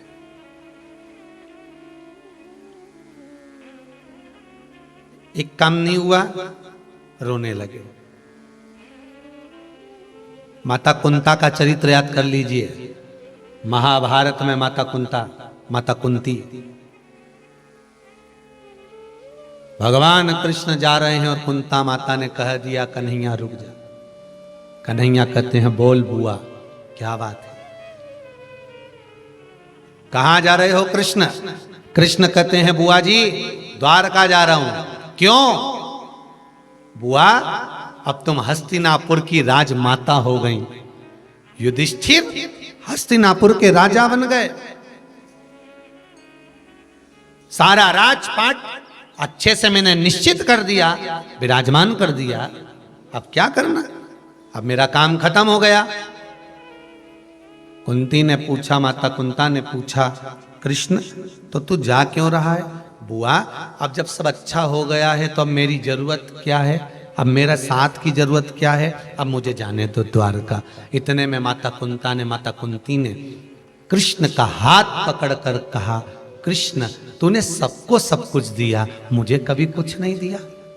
कृष्ण कहते हैं मुस्कुराकर, बुआ जी भतीजे को तो बुआ को देना चाहिए, और आज बुआ भतीजे से मांग रही है। बुआ का फर्ज है भतीजे को देना, पर आज भतीजे से बुआ मांग रही है। क्या मांगना चाहती हो बुआ? बुआ कहती है, कृष्ण सारी दुनिया का दुख मेरी झोली में डाल।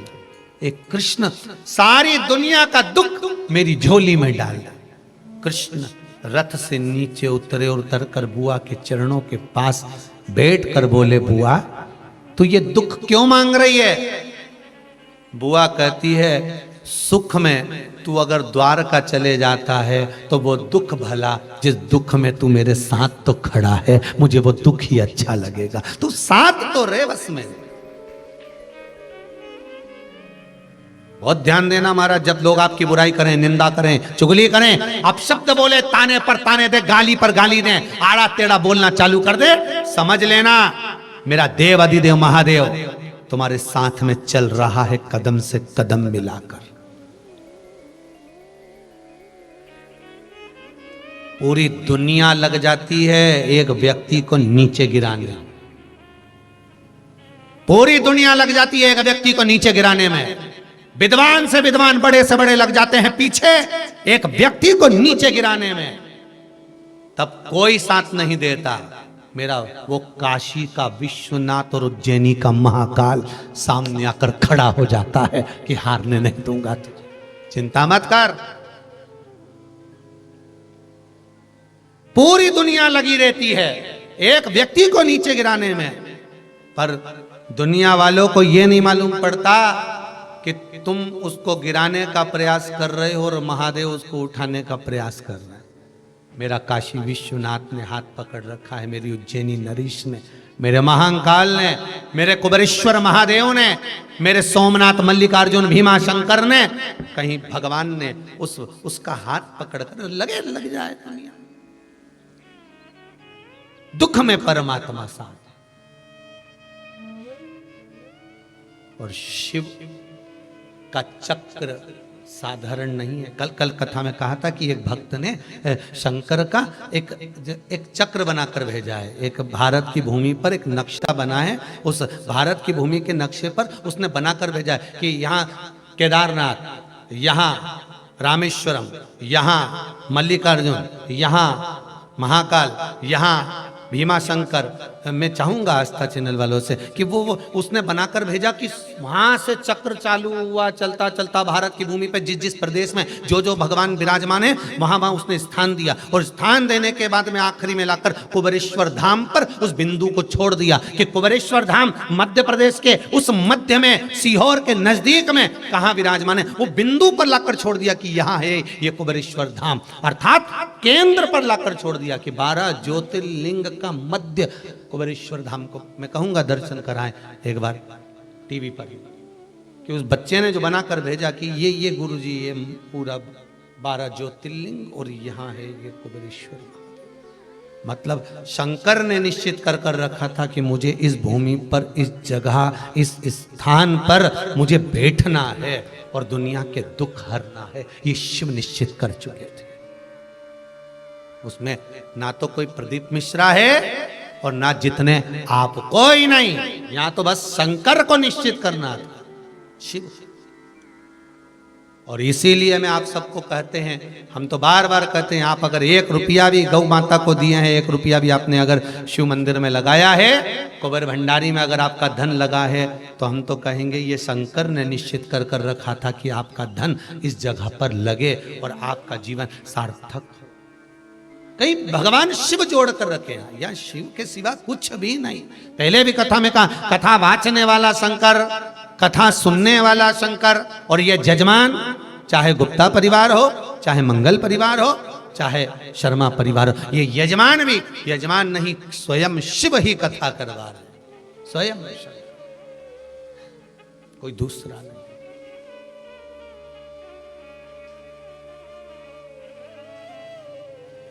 दो यजमान थे, तीसरा हुआ। भगवान शंकर को 3 चीज बड़ी पसंद है, इसलिए यजमान भी 3 कर दिए उसने। थे 2 ही, पर बाद में तीसरे शर्मा परिवार को भी कर दिया आश्चर्य से। उदयन जी शर्मा परिवार, उसको भी जोड़ दिया। थे यही 2, गुप्ता जी और मंगल परिवार, फिर शर्मा। तो क्यों? शिव को प्रिय है, शिव की प्रियता।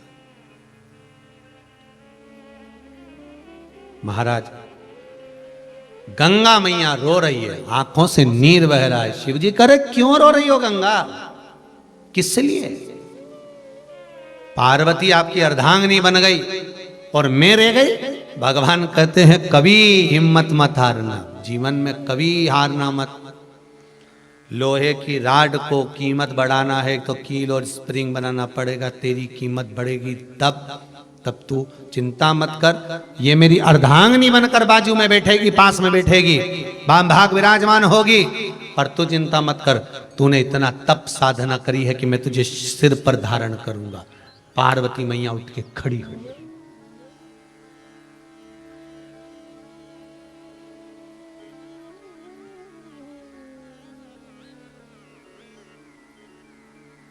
पार्वती मैया उठकर खड़ी, और जैसे ही पार्वती मैया उठकर खड़ी हुई, शिवजी ने पूछा पार्वती हुआ क्या, क्या हुआ तुमको पार्वती? पार्वती जी कहती है महाराज आप गंगा को सिर पर बिठाओगे?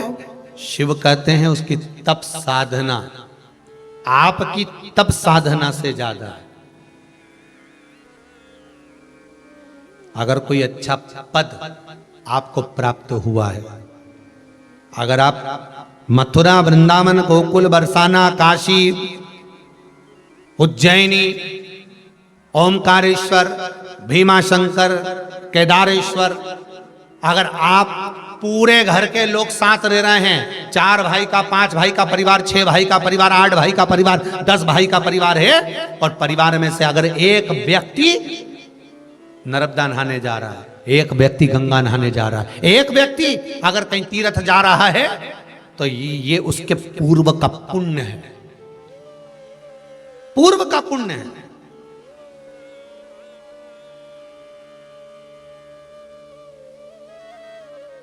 कथाएं, अभी ये कोरोना महामारी की तीसरी लहर नहीं थी तो कथाएं सब दूर गांव-गांव में चालू हो गई थी। आपने भी देखा होगा, इंदौर हुई, फिर खंडवा, खरगोन हुई, फिर खरगोन के बाद में फिर नवे गांव के बाद में फिर वहाँ भिलाई। तो कथाएं तो अभी लाइन से थी, सारी कथाएं लाइन से क्रम से थी। अभी ये कथा पूरी होती कि 17 तारीख से उज्जैन में चालू हो जाती, पर उज्जैन की भी कैंसिल करी कोरोना महामारी के कारण, वो कैंसिल कर दी गई।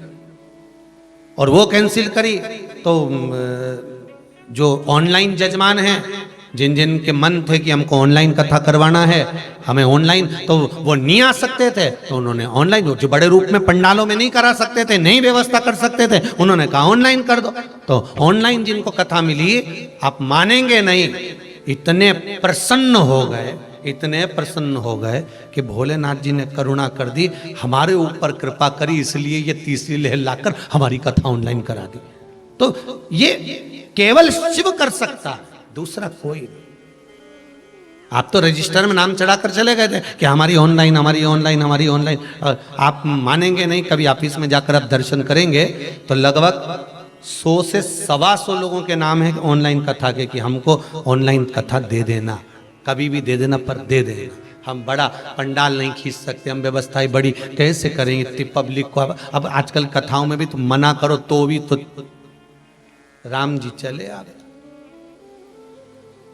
वो तो अच्छा हुआ उज्जैन की कथा कैंसिल कर दी, नहीं तो मालूम पड़े 5-10 लाख में इकट्ठा हो जाता। राम जी सब तैयारी में बैठे थे, बैग ले लेके एकदम और आधा तो इस तैयारी में था कि कथा की कथा सुन लेंगे, महाकाल का दर्शन कर लेंगे। एक दो इस तैयारी में थे कि 84 महादेव भी कर लेंगे, और आधे इस तैयारी में थे कि छिपरा भी नहा लेंगे, और बचे कुचे थे तो कि सारा भैरवनाथ ने, हर सिद्धि माता ने सब घूम लेंगे। और कई कई इस तैयारी में थे आजू बाजू वाले के बंद सुबह चलेंगे टिफिन विफिन लेके और कथा सुन के और सब दुख के वापिस आ जाएंगे, सुबह फिर पहुंच जाएगा। पर वो कहे ना दिल के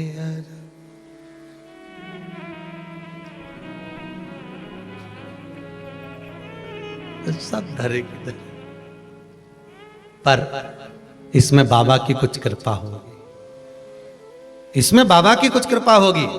मुझे लगता है कि बाबा सोच के बैठे होंगे, बेटा कथा तो कर पर 84 महादेव भी कर। तो बाबा ने सोच के रखा होगा अभी नहीं तो बाद में करना, करना ऐसी कि साथ में 84 महादेव जितने आए नहीं तो सबका हुई जाए, एक बार में जल्ला निपटा दे, एक बार में।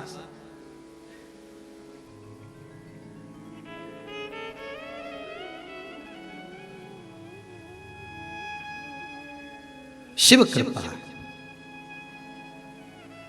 और कितनी विचित्र बाबा की कृपा है, देखिएगा आप। उज्जैन की कथा कैंसिल हुई, काशी की कथा पक्की हो गई।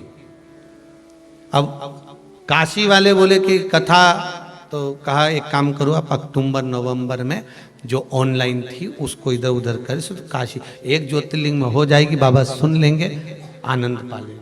अगर कोरोना हटता है तब, और दादा ये तीसरी लहर रह गई तो, वैसे तो बाबा के ऊपर विश्वास है। आप अपने घर में रहिए, मुख पर मास्क लगा कर रखिए, हाथ को बार बार धोते रहिए। छोरा छोरी को धोने से अच्छा है हाथ धो लो, भगवान का भजन करते रहो। और शिव भक्ति में आस्था चैनल पर कथा, जब तक कोरोना महामारी चल रही है, घर पर बैठकर कथा का लाभ लो और बाबा से आनंद सुख प्राप्त करो, भजन करो शिव, भगवत भजन का। शिव कथा कर रही है, ओगरदानी त्रिकालदर्शी कैलाशी अविनाशी मेरे भूत भावन भूतेश्वर शिव कह रहे हैं कि कुछ अच्छा सोचा होगा। अगर पार्वती पास हो गई है, पार्वती मेरी अर्धांगिनी बन गई है, तो गंगा के लिए शिव जी ने अच्छा सोचा, और सोचा शंकर ने गंगा को अपने मस्तक पर रखा। गंगा कहती है बाबा शिव से, भोलेनाथ मैं आपके मस्तक पर रहूंगी पर कुछ चाहती हूं, क्या मांग ले। अगर किसी के मरने के बाद, प्राण छूटने के बाद उसकी अस्थियों को गंगा के जल में डाला जाएगा, जितने दिन तक गंगा के जल में अस्थियां पड़ी रहेगी उतने दिन तक वो जीवात्मा बैकुंठ में पड़ी रहेगी। शिवजी ने कहा कहीं का पापी हो तो गंगा के, बस बर तो वही है, पापी हो तो भी अगर गंगा के जल में अस्थियां गई है तो उसको मुक्ति मिलना चाहिए।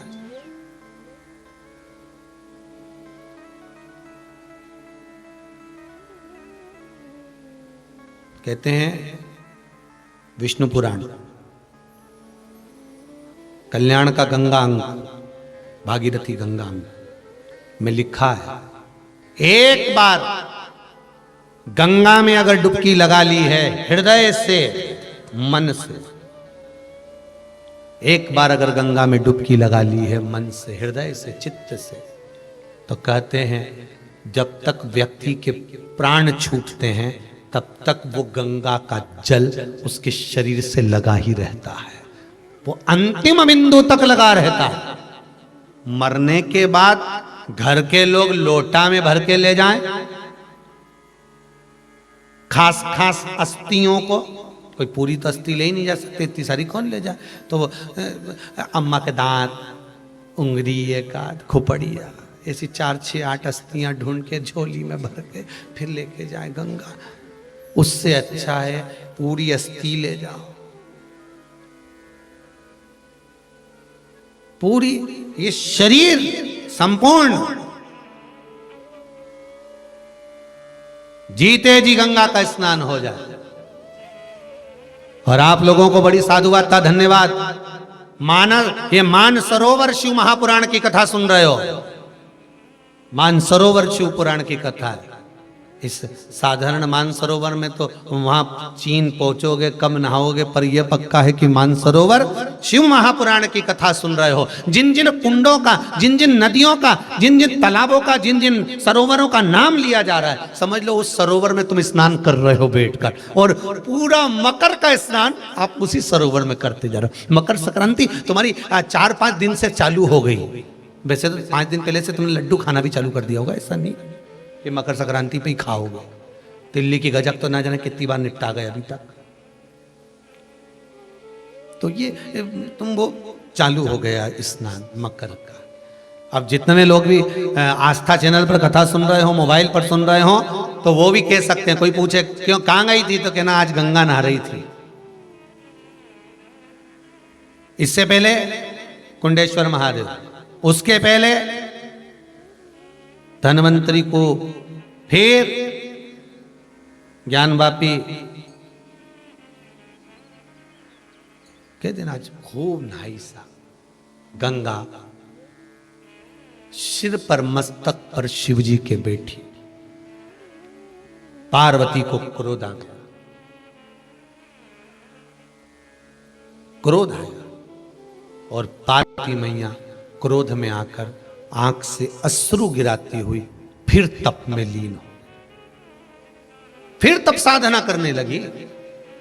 अब जैसी तप साधना में ढूंढी, जैसी तप साधना में डूबती हैं, हिमालय बाबा का आगमन हुआ। हिमालय राज जी है। हिमालय राज ने आकर कहा बेटी चलो घर चलो, मैं वचन देता हूं आपका विवाह मैं शिवजी से करा दूंगा, चलो मेरे साथ घर चलिए।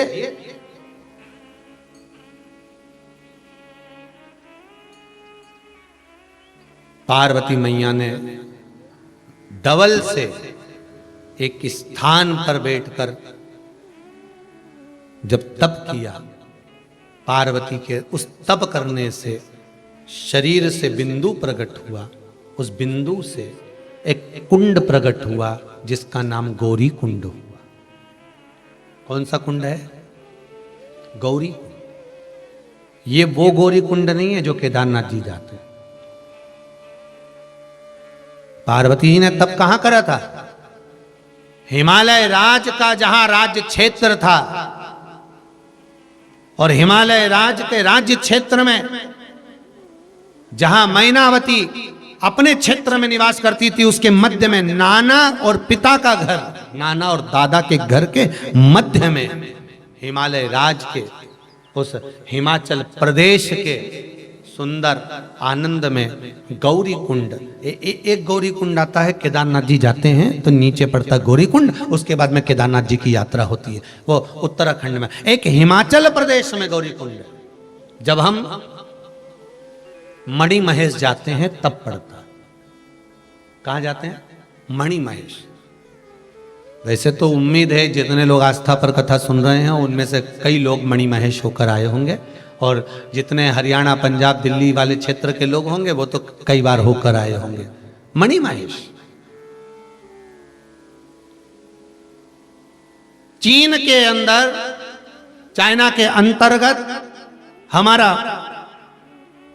कैलाश अधिपति विराजमान, और कैलाश अधिपति जो वहां नहीं जा पाता वही शंकर का बिल्कुल कैलाश अधिपति जैसा ही स्वरूप, बिल्कुल कैलाश जैसा मणि महेश है।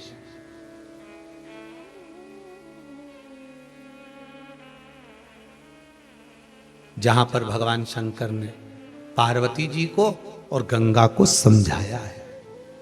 देखो पार्वती मैया और गंगा जी को जहां पर भगवान शिव प्रकट होकर समझा रहे हैं कि मैंने तुम्हें वर दिया कि तुम मेरे बाजू में विराजमान होगी, तुम मेरी अर्धांगिनी बनोगी, और गंगा तू मेरे मस्तक पर, जहां दोनों को समझाया गया पर एक रुष्ट हो गई, वो पार्वती वापिस तप करने बैठे, वो गौरी कुंड।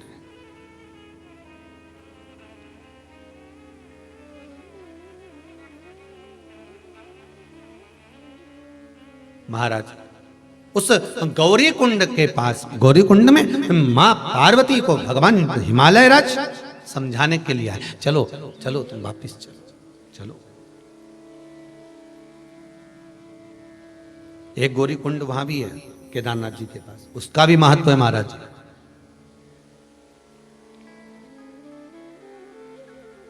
उसका भी महत्व है। जहां पर माता पार्वती श्रृंगार करने जाती थी वो गौरी कुंड है। उस गौरी कुंड में पुरुष, स्त्री, बच्चे, बूढ़े सब नहा सकते हैं, पर इस गौरी कुंड में केवल स्त्री स्नान कर सकती है, पुरुष उसमें पांव नहीं रख सकता। उस कुंड को पुरुष चरण नहीं रख सकता।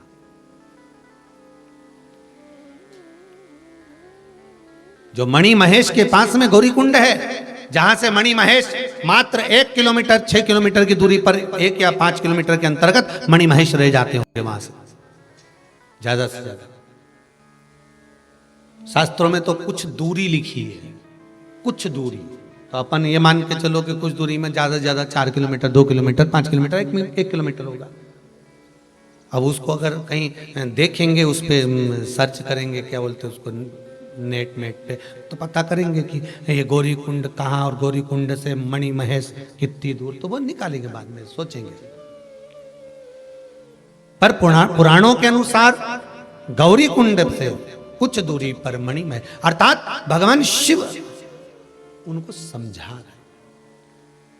हिमालय राय लेकर गया, पार्वती जी को मां क्रोध आया गंगा को देखकर, इसलिए आज भी इस गौरी कुंड पर बड़े बड़े बोर्ड लगे हैं कि गंगा का जल लेकर पास मत आना। आज भी अगर कोई भूल से भी गंगा का जल लेकर आ जाता है तो उस कुंड का पानी अपने आप उछलने लगता है, आज भी उछल। अब क्या हुआ कि कई लोगों का नियम है कि भाई कोई गया है, हरिद्वार गया या कहीं गया, तो कई लोग साथ में गंगा जल भर के ले जाते हैं, तो उनके लिए मणि महेश जाने के लिए रास्ता अलग से कर देते हैं।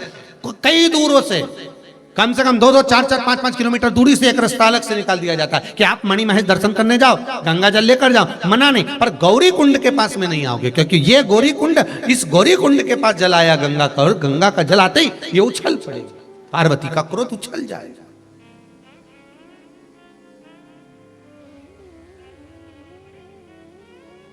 इस कुंड में कोई पुरुष पांव नहीं रख सकता। इस कुंड में केवल स्त्री ही स्नान करती है, नारी ही स्नान करती है। अखंड सौभाग्यता का सुख देने वाला यह कुंड मणि महेश की साक्षी में गंगा और पार्वती का आनंद सुख प्रदान करता है। कहते हैं जो आप लोग कभी मौका मिले, जब लोग आप लोग अपना अपना ये कहीं कहीं जाते हो ना, क्या बहुत टूर बनाते हो घूमने फिरने का, तो हम तो आप लोगों से कहेंगे ये फालतू फालतू जगह जाते रहते हो, गोवा फोआ क्या रखा माँ, जबरदस्ती घूमने के लिए अड़चड़ी जगह जाओ तो ऐसी जगह जाओ जहां शास्त्र वर्णन कर रहा है, जहां देखने लायक दर्शनीय आनंद सुख चीजें हो, जहां मेरा महादेव विराजमान हो, देवाधिदेव महादेव जहां विराजमान हो, जहां शिव ने कुछ लीला करी हो, ऐसी भूमि पर जाओ। ऐसी भूमि पर जब जाएंगे तो हमको जो आनंद की अनुभूति होगी, तेज मिलेगा, आनंद मिलेगा, वो हमारे जीवन को संवार देगा, हमारी ग्रह दशा को सुधार देगा। और मालूम पड़े ऐसी फालतू जगह चले जाओ तो और ग्रह दशा बेकार हो जाए तुम्हारी। अच्छे खासे थे, लौट के आए तो ग्रह दशा ही बिगड़ गई। क्या करें ऐसी जगह जाकर। महाराज भगवान शिव की कथा कह रही है। महाराज शिव के द्वार, भगवान शंकर की चौखट पर, भगवान शिव के दरवाजे पर, तो यहाँ गौरी कुंड, एक गौरी कुंड यह, तो भगवान शिव के सम्मुख में भगवान पार्वती मैया तप साधना में डूबी, हिमालय राज आए, उनको लेकर चले गए। मैनावती ने पूछा कहाँ गई थी गौरा, हम तुम्हें ढूंढ ढूंढ परेशान हो गए। माँ से शब्द कहे, सब कुछ बता दिया माता को। बहुत ध्यान दीजिए महाराज, मेरा बेटा और बेटी से निवेदन है, अपने हृदय में क्या चल रहा है अपने माता पिता से कभी मत छुपाओ, बता दो। मैनावती ने पूछा क्या चाहती हो पार्वती। पार्वती जी कहती हैं मां, मैं शिव को अपना पति मान चुकी हूं, शंकर से मंगल विवाह करना चाहती हूं, ओघड़दानी है शिव। मैनावती ने समझाया, अरे पार्वती समझ जाओ, उनकी उम्र का ठिकाना नहीं है, पता ही नहीं पड़ता कि कितने साल के हैं। राम जी की उम्र का पता लगा सकते हो कि ये कितने साल थे, कितने साल के रहे। कृष्ण भगवान की उम्र का पता लगा सकते हो ये कितने साल थे, कितने साल रहे। सारे ऋषियों का लगा सकते हो, शंकर जी का लगा के बताओ कितने साल के थे। शिव महापुराण की कथा में, लिंग पुराण में तो यहां तक लिखा है कि पूरे ब्रह्मांड में, पूरे मृत्युलोक में कोई देवता की मूर्ति नहीं थी, केवल एक शिवलिंग था जिसको भगवान ब्रह्मा और भगवान विष्णु ने प्रकट किया था। केवल एक शिवलिंग। ब्रह्मांड में, पूरे मृत्युलोक में, पूरे विश्व में, पूरी पृथ्वी पर ये मूर्तियां तो बाद में बनी है साहब। पहले तो केवल एक शंकर था मेरा, केवल एक शिव मेरा ओघड़दानी, मेरा शंकर, मेरा देव अधिदेव महादेव था। पूरी पृथ्वी पर कुछ नहीं था, केवल शिवलिंग शिवलिंग शिवलिंग। कोई मूर्ति नहीं बनती थी, केवल शिवलिंग बनता था। इसलिए भारत की भूमि को जहां से खोदोगे उसके नीचे शिवलिंग ही निकलेगा। आप खोद कर देखिए, पूरी भारत की भूमि पर जहां जहां खुदाई करोगे वहां शंकर निकलेगा, शिव निकलेगा ही, शंकर का शिवलिंग मिलेगा ही, क्योंकि कुछ था ही नहीं, केवल शिव था। शिव के सिवा कुछ नहीं। शंभु शरणे पड़ी मांगू घड़ी रे घड़ी, दुख काट दया करी ने दर्शन। शिव ही मिल गया, कोई दूसरा नहीं मिल सकता।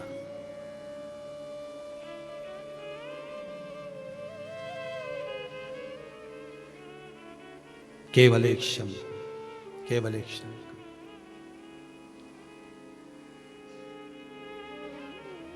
मुझे तेरा ही सहारा काफी है,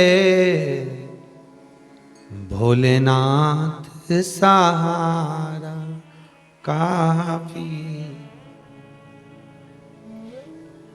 कोई दूसरा सहारा मिले ना मिले, मुझे शिव का, भगवान शिव के चरणारविंद का रस। हिमालय राज लेकर गए, पार्वती मैया से पूछ रही है मैनावती, कहां विवाह करने का तूने मन में ठाना है? हरि पार्वती तुझे मालूम नहीं शिव की क्या दशा, कहां घर, कहां बार, कहां रहना, कहां। हरि शिव तो ठहरे कैलाशी, हरि गोरा पछताओगी, और बूढ़े जोगी के संग में तुम कैसे रह पाओ। अरे उसको कहाँ तुम जान सकती हो, उसकी उम्र का ठिकाना नहीं है। तो इतने में पार्वती जी बोली, फिर आप कैसे कह सकती हो कि बूढ़ा है? आप क्या कह सकती हो कि बूढ़े हैं जब आपको ही नहीं मालूम कि उम्र कितनी है? तो कैसे कह दिया आपने? मैनावती बोली, मेरी पूरी उम्र निकल गई, पर आज तक मालूम नहीं पड़ा कि ये शंकर जी की उम्र कितनी। मैंने अपने पिताजी से पूछा था। अब मैनावती के पिताजी कौन? पितृ। पितरों की 3 लड़कियां थी, मैना, धन्या और कला। सनकादि ऋषि सनत कुमार निकल कर जा रहे थे, एक जगह पर बैठकर तप साधना करे। वहीं से ये पितरों की 3 लड़कियां मैना, धन्या, कला, ये तीनों निकल के जा रही थी। और जाते जाते इनका जो लहंगा था उसमें झामर झुमका लगा हुआ था। वो झामर झुमका इनके जंघा से, संतों की जंघा से पांव से टकरा गया तो उससे छिला गया। सनत कुमार को क्रोध आ गया। उन्होंने उठकर कह दिया, तुम पितरों की बेटियां, तुम में नम्रता होना चाहिए, प्रेम होना चाहिए, वात्सल्यता होना चाहिए, करुणता होना चाहिए, और तुमने हमको घाव दिया।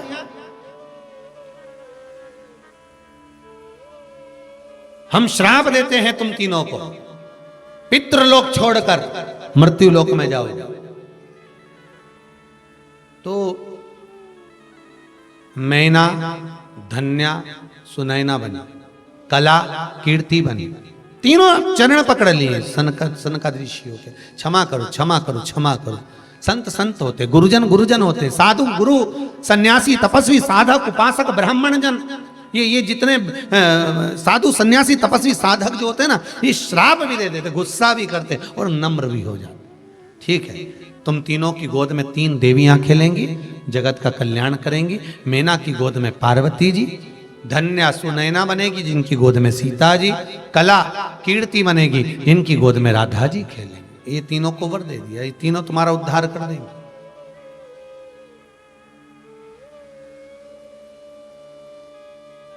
इसीलिए शायद कहते हैं स्कंद पुराण के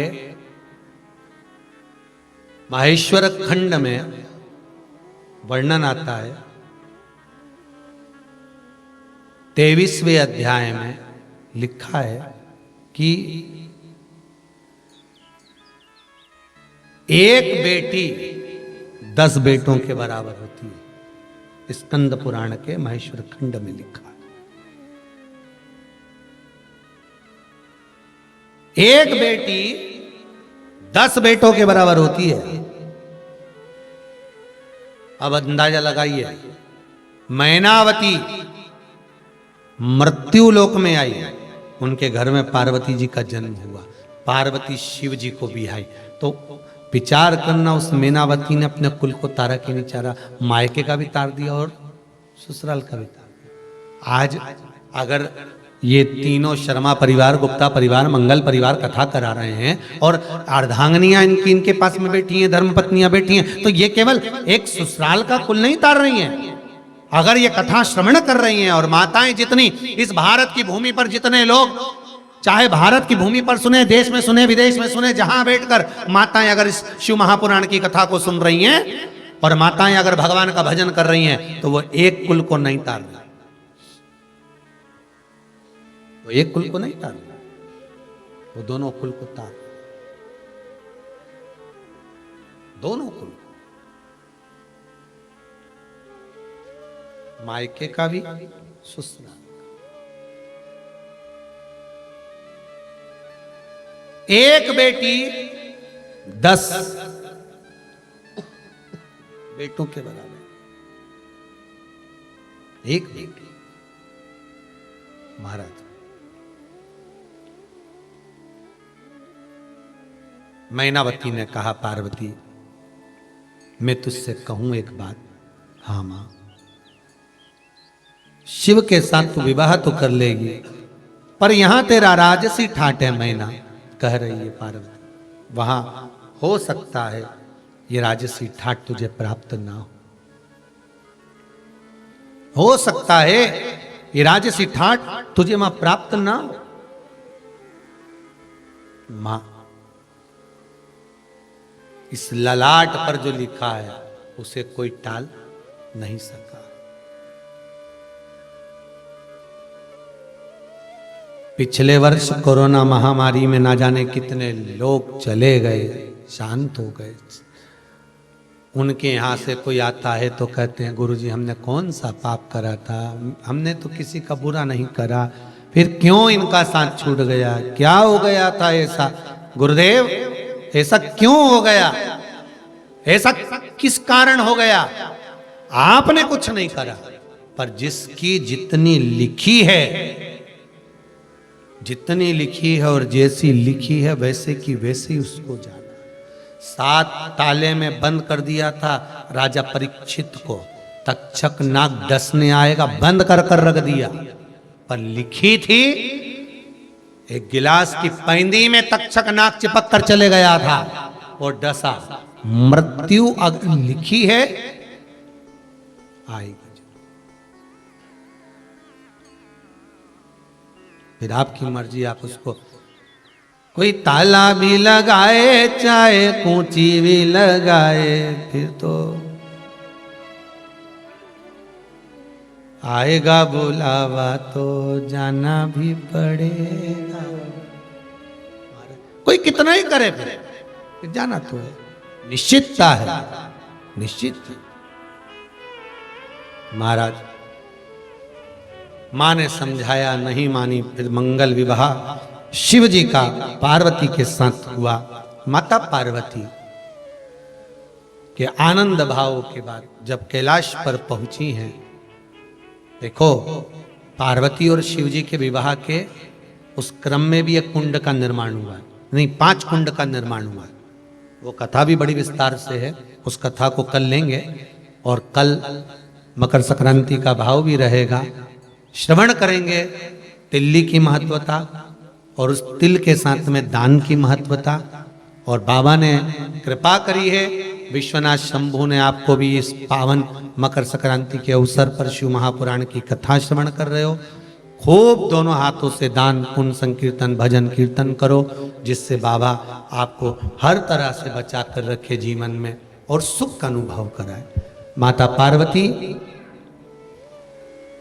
के तन के उपटन से एक पुतला बनाया, उस पुतले से श्री गणेश जी महाराज का निर्माण किया है। श्री गणेश जी महाराज प्रकट होते हैं, श्री गणेश जी महाराज पधार रहे हैं। जोरदार ताली बजाकर श्री गणेश जी महाराज का स्वागत करते हुए आनंद के साथ गणेश जी महाराज का आगमन हो रहा है। बोल गणेश जी महाराज की, काशी विश्वनाथ भगवान की जय, भगवान भोलेनाथ की जय। भगवान श्री गणेश जी महाराज पधार रहे हैं, सुंदर आनंद से भगवान शंकर आनंद के साथ पधार रहे हैं। भाव भक्ति से दोनों हाथ से गणेश जी दे दो। हाँ है।